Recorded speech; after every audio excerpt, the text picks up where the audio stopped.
Hey guys, Mr. Mises here. This is 1-3A for BC Calculus, Infinite Limits and Vertical Asymptotes. Alright, so we're going to do a little review here about vertical asymptotes. So if you remember from your pre-calculus class, we could find a vertical asymptote or a hole if we have whatever the domain restriction is in the denominator of a rational function. So we have a hole whenever we can cancel something out.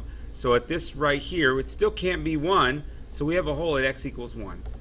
We have an even vertical asymptote when we have a binomial here that's raised to an even power. And what that means is that, so we're going to have x equals 2 here. What that means is that the parts of the graph that are going towards that vertical asymptote are going to go towards the same, they're going to go the same direction from the left and the right. So you'll see here we go down and then this one goes up. An odd vertical asymptote, this is going to be x equals 4, and that we have an odd power. If you remember from multiplicity from pre-calculus, that that's kind of where we're getting this same idea here. And these are going to go in opposite directions. So one's going to go to negative infinity, and the other is going to go to positive infinity. So let's see how that works out with limits. So it turns out, guys, that if you have a limit as x approaches a number, and that limit is equal to infinity or negative infinity, you're going to have a vertical asymptote. So that's a way to describe it. And this should make sense because this is the limit as x approaches a number the y value goes to infinity. So it's going to go up. It's going to keep going up forever as it approaches that number. All right. So we could take a look at some examples here just thinking about our even and odd vertical asymptotes. Makes it a quick way to understand what to do here. So as x approaches 2 from the right, notice here, as this is an odd vertical asymptote, right? So we know it's going to be split.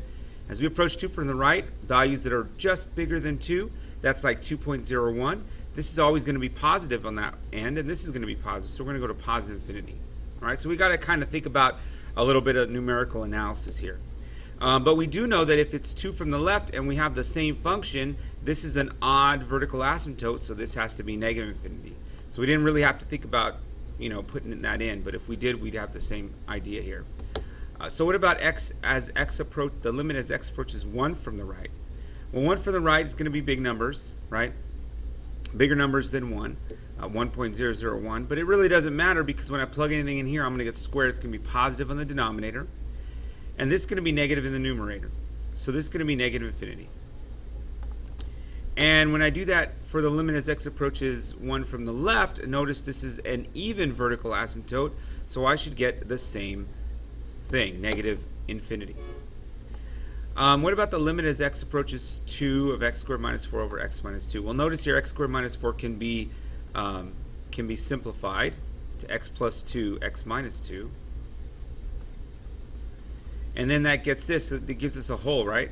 We've got a hole at x equals 2. Well, a hole in the graph, the limit still exists there, right? So we're dealing with the limit as x approaches 2 of x plus 2, and we know that this is continuous there.